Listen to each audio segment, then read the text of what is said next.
Sarah's hands trembled as she placed them on the planchette. The cold wood of the Ouija board beneath her fingertips sent shivers down her spine.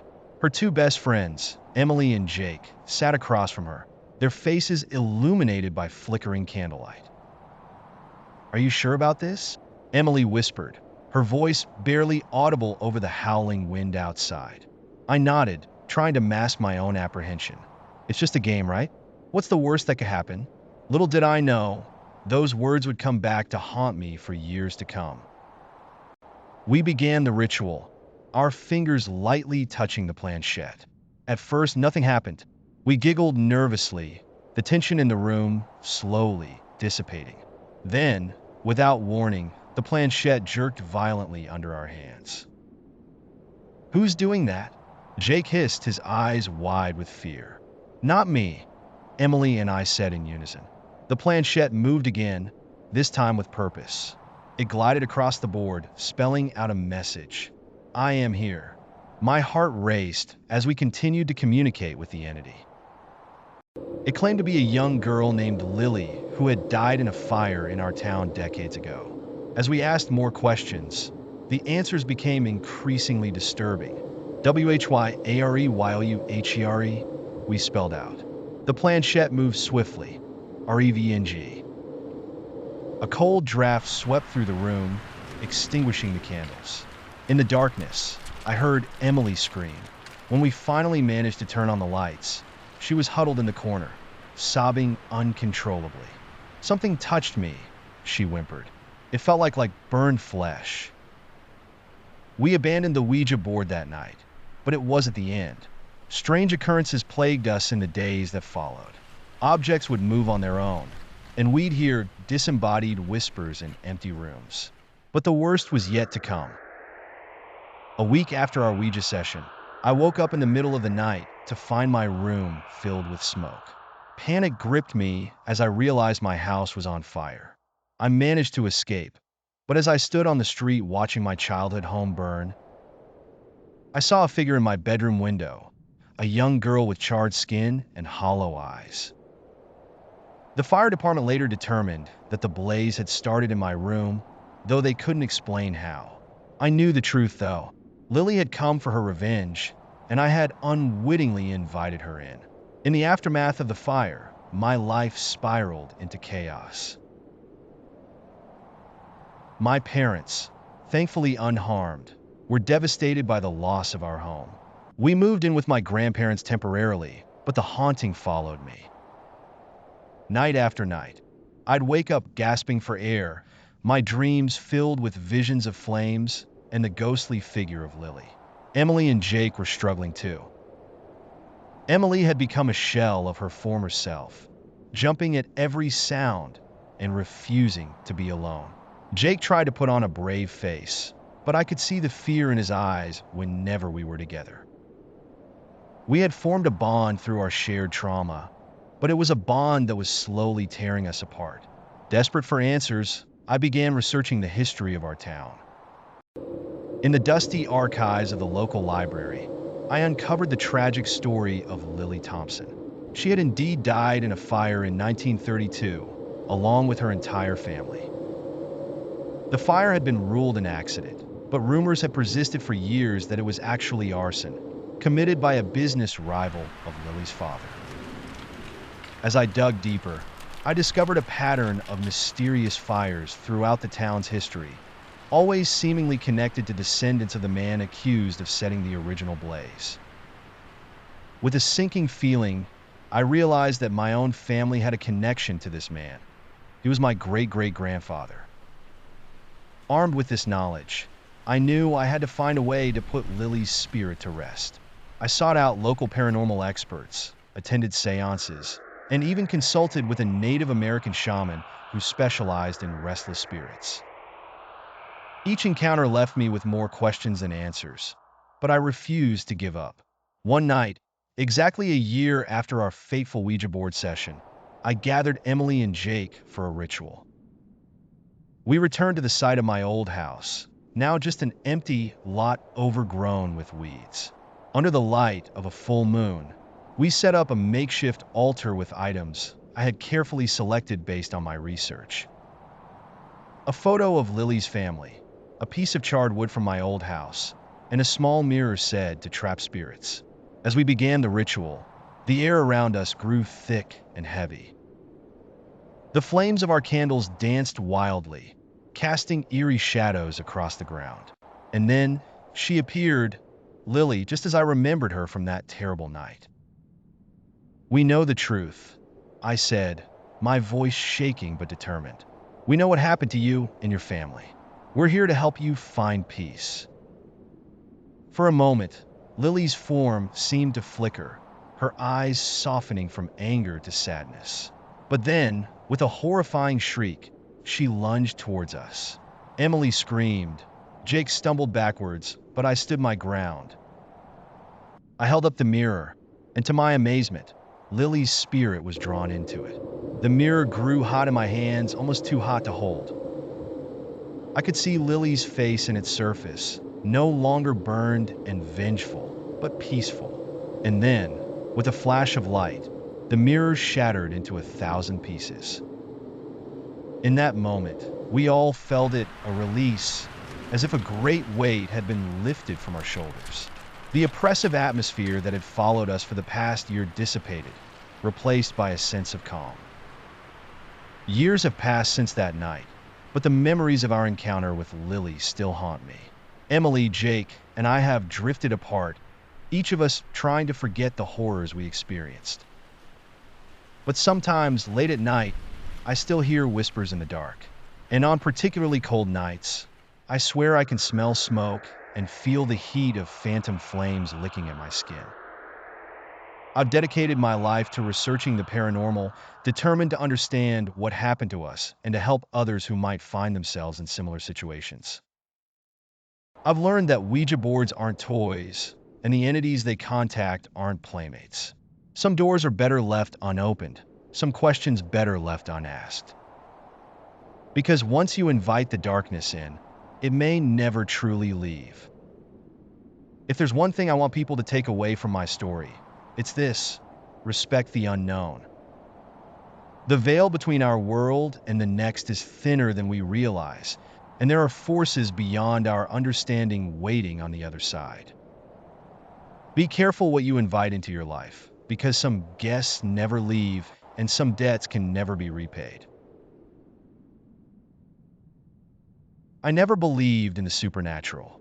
As a man of science, I prided myself on my rational thinking and skepticism.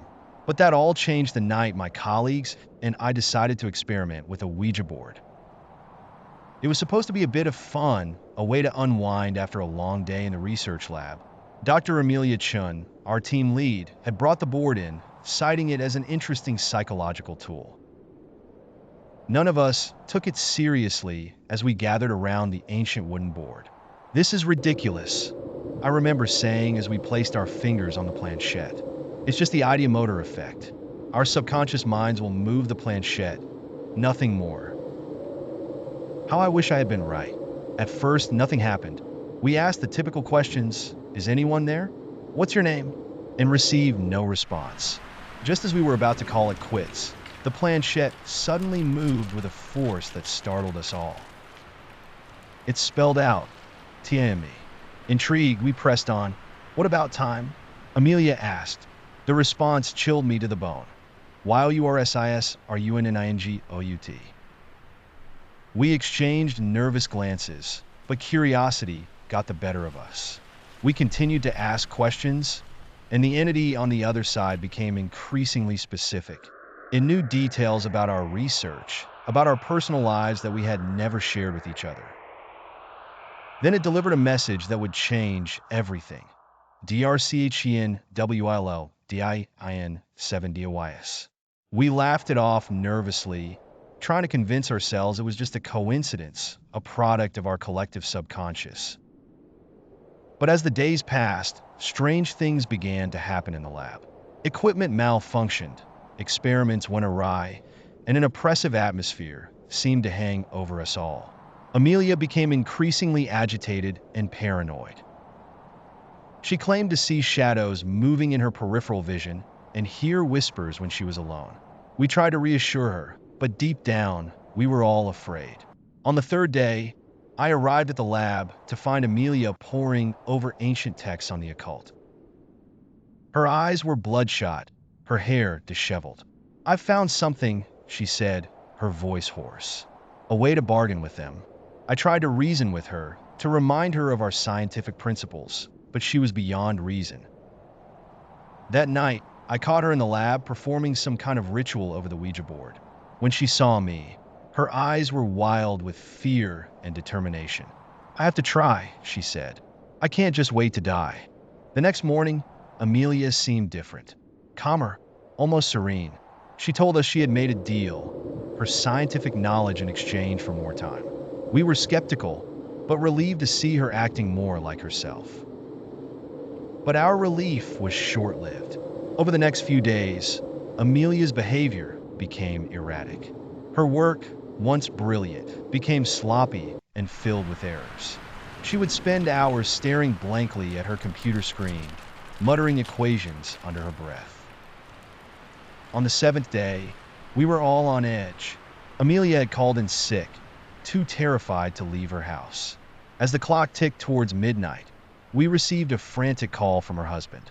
Amelia had collapsed and was being rushed to the hospital. We arrived at the emergency room just as the doctors were pronouncing her dead. The cause? A brain aneurysm that had gone undetected. The time of death? 11:59 p.m., 1 minute before the 7 days were up. In the aftermath of Amelia's death, our team fell apart. We were haunted by guilt and fear, wondering if we had somehow caused this tragedy. I threw myself into researching Ouija boards and the occult, desperate for answers. What I discovered terrified me. There were countless stories similar to ours. People who had used Ouija boards and received specific predictions that came true. Some spoke of making deals with entities, trading years of their lives for knowledge or power. Had we unknowingly made such a deal? Had we sacrificed Amelia's life for our curiosity? As I delved deeper into my research, I began to experience strange phenomena myself. Books would fall off shelves when I was alone in the library. I'd wake up with inexplicable bruises and scratches. And always, there was the feeling of being watched. One night, unable to sleep, I found myself drawn to my study. There on my desk was a Ouija board, one I didn't remember owning. My hands shook as I approached it, some unseen force compelling me to touch the planchette. As soon as my fingers made contact, it moved, YOURTURN. I jerked my hand away, my heart pounding. But the planchette continued to move on its own, spelling out a date, exactly 7 days from that moment. Panic set in as I realized I was caught in the same trap as Amelia. I spent the next week in a frenzy, alternating between desperate research and attempts to protect myself.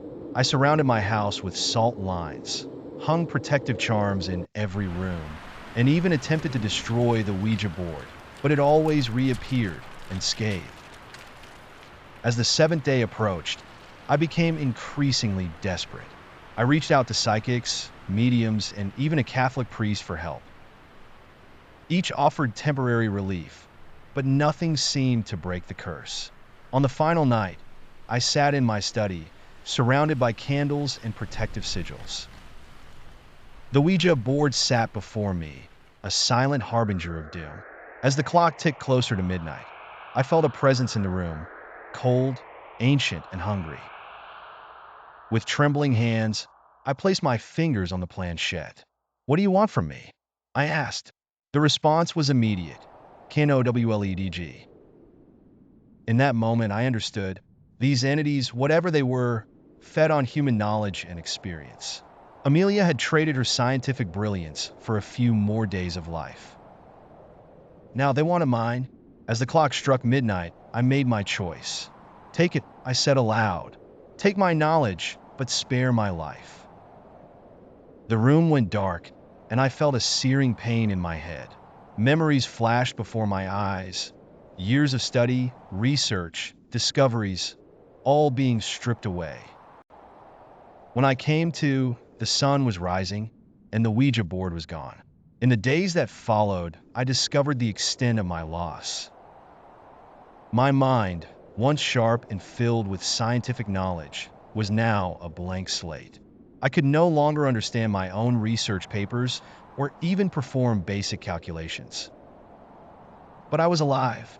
Now, years later, I write this as a warning. The entities that communicate through Ouija boards are not to be trifled with. They offer knowledge and power, but at a terrible price. I've spent the years since my encounter trying to reclaim what I lost, but some things, once given away, can never be fully regained. To anyone reading this, let my experience be a warning. The veil between our world and the next is thin, and there are things on the other side that we can't comprehend. Don't make the same mistake we did. Don't invite them in, because once they have a foothold in your life, they never truly let go. The truth is out there, but some truths are better left undiscovered, and some prices are too high to pay, no matter what knowledge is offered in return. I never wanted the old house. When my eccentric Aunt Mabel passed away and left it to me in her will, I was tempted to sell it without even setting foot inside. But curiosity got the better of me, and I decided to spend a weekend there before making any decisions. The house was exactly as I remembered it from my childhood visits, a sprawling Victorian mansion filled with antiques and curios from Aunt Mabel's world travels. As I explored the dusty rooms, memories flooded back. I remembered the stern warnings never to enter the attic, the whispered conversations that would stop abruptly when I entered a room. On the second night of my stay, I discovered a hidden door behind a bookcase in the library. It led to a narrow staircase that I knew must go to the forbidden attic. Heart pounding, I ascended the creaky steps. The attic was a treasure trove of the strange and mysterious. Artifacts from cultures I couldn't identify lined the shelves. In the center of the room, illuminated by a shaft of moonlight from the small window, sat an ornate Ouija board. I recognized it immediately from the stories Aunt Mabel used to tell. She claimed it had been in our family for generations, passed down through the women of our line. According to her, it held great power and great danger. Against my better judgment, I found myself drawn to the board. As I sat before it, my fingers hovering over the planchette, I heard Aunt Mabel's voice in my head. Never use it alone, child. The spirits are tricksters, and they'll take advantage of a solitary soul. But I couldn't resist.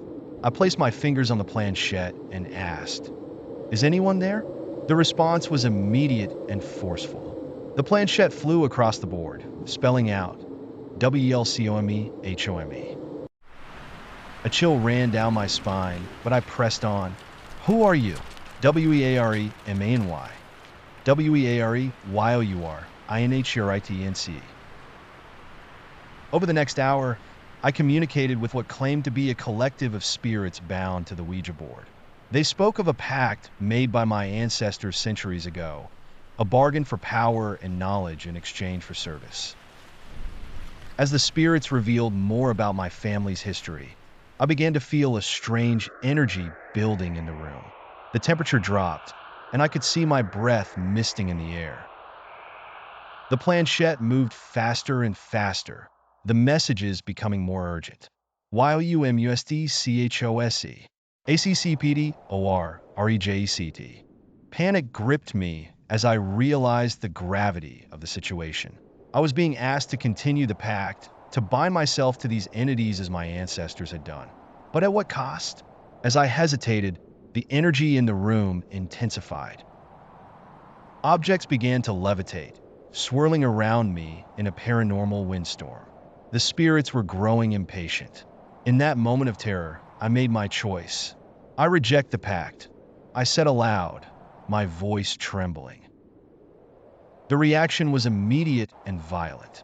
An otherworldly scream filled the air as the Ouija board burst into flames. The objects flying around the room crashed to the floor, and I was thrown backwards, hitting my head on an old trunk. When I came to, sunlight was streaming through the attic window. The Ouija board was gone, leaving only a scorch mark on the floor. As I stumbled downstairs, I noticed subtle changes in the house. The oppressive atmosphere had lifted, and the antiques that had seemed so sinister the night before now looked like mere curiosities. But my relief was short-lived. Over the next few days, strange occurrences plagued me.